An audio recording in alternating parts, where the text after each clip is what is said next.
maraming salamat po. Ang Rondalia is a musical tradition na nabana natin from Spain. Ito po ay grandchild ng Filipina, para sa musical traditions from Spain na nakatiligan ng mga Pilipino, especially bago umalis ng mga Spanish and pagdating ng mga Americans.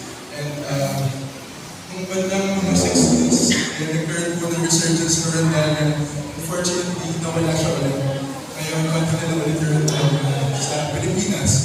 But, nagkakaroon po ulit ngayon ng bagong resurgence. Isa na po evidence yung mas Rondalia sa resurgence ng ang Rondalia po, comprised ng instruments na maganda.